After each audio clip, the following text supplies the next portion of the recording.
What's going on, everybody? Mortem here, this time bringing you a video about Wayfinder, a game that went through, I would say, a very tumultuous early access period only to finally come out the other side of it, a very different game on October 21st. Now, since this game has hit 1.0, I've had a lot of people asking me to take a look at it, and given that it's only like $25, I went ahead and decided to pay that price, jump into it, and see what's what. Now, the reason this game is so contentious, if you are unaware, is that it, from my understanding, started its life as like a full-blown MMO, only for that to be received, I would say, not great, which was then followed on by some publisher drama before Airship Syndicate, the developer who has worked on at least one other game that I enjoyed, decided to continue working on it and converting it into a full-blown co-op third-person action RPG. That is to say, you can play this game entirely solo, single-player, or you can play it with a few friends if you like. And that conversion, in particular, I had heard was very good, so this game went from having mixed reviews to pretty positive ones, actually. Now, that did come with some growing pains, like, for instance, all of the things that they sold via the MMO phase of it had to be converted into, like, extra currency and stuff for people returning to the game. And while I don't really have full details on all of that, what I do know is what I've played of the launch version of this game, which is what we're going to get into.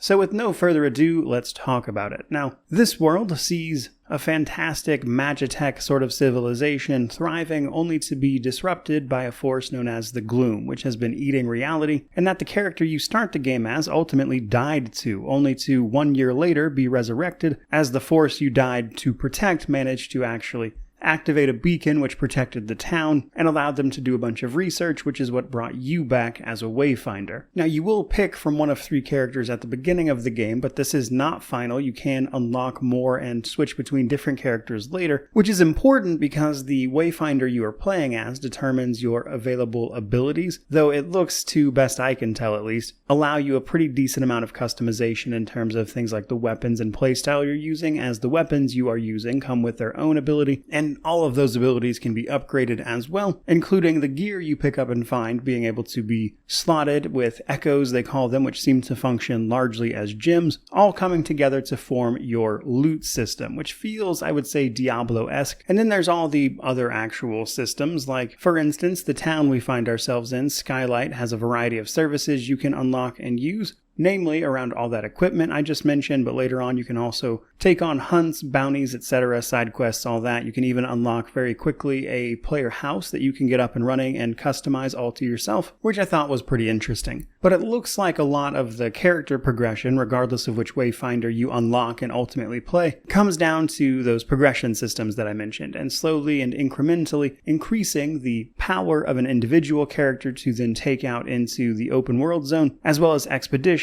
to fight your way through hordes of enemies, either, solo or with other characters. Now, right away, I will say that combat and moving around the world feels really snappy. The controls are very responsive, and it feels good to move and activate abilities. Now, in the more open area of the game, you will often be undergoing quests and things, and this is pretty standard MMO fare. I think a lot of that is probably a relic from how the game started, so I'm not exactly hopeful that any of the quests would get deeper than that, though I imagine some of the main quests will, of course, hone in on and explain more interesting lore topics like what the Gloom is and all that stuff, which seems to be the focus there. And naturally, as an ARPG, a lot of that is going to be involved in, of course, combat. So combat feels pretty solid. A lot of it, of course, comes down to what character and weaponry you happen to have equipped, because those determine your abilities and then what you can do in combat as a result. There are some more support-oriented roles if you want to play in a group or simply maybe just work on a more defensive build. But as a single-player title, it does, in fact, have a bunch of different difficulties you can choose from. It's my understanding they also intend to add more difficulties later, so you'll probably find a good balance there somewhere, but if you've ever played an action game, you'll kind of get the gist of it, with a lot of the variety seeming to come down to, again, your abilities and their upgrades, the weapon ability you have equipped on top of the actual build that you've managed to put together via your equipment, echoes, etc. So while I wouldn't exactly say any of it feels like it's reinventing the wheel, it does feel really solid, at least here in the opening hours. Now, what I would be curious to investigate if I were to play the game further would be to to find out exactly how that feels in the late game when you're fighting more and more enemies, and of course boss fights with proper mechanics, which I've only done like a couple of here towards the few hours I've played of it. But then of course we need to talk about the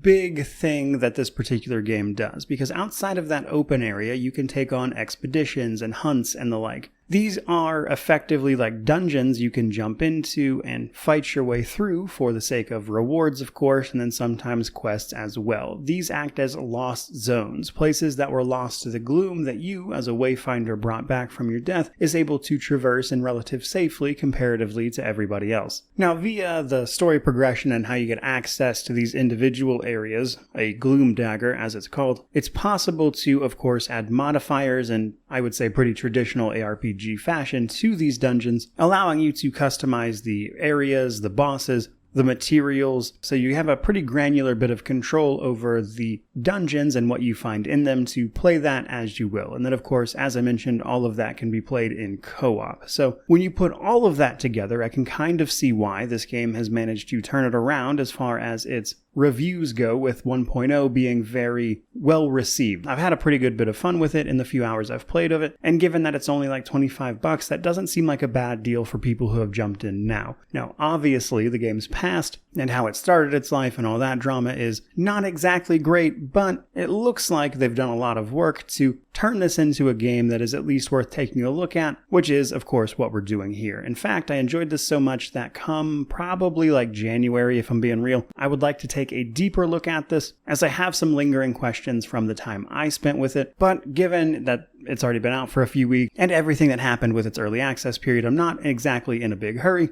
especially given all the other games I'd like to take a look at. But here in a couple months, expect more on this from me when I have a little more time. But I think that's going to do it for today. I certainly hope you enjoyed this video. If you did, don't forget to like, comment, subscribe, all that YouTube jazz. Certainly let me know what you think about all of that down in the comment section below. But regardless of any of that, truly, just thank you so much for watching. I really do appreciate it. May you wander in wisdom and have an amazing day.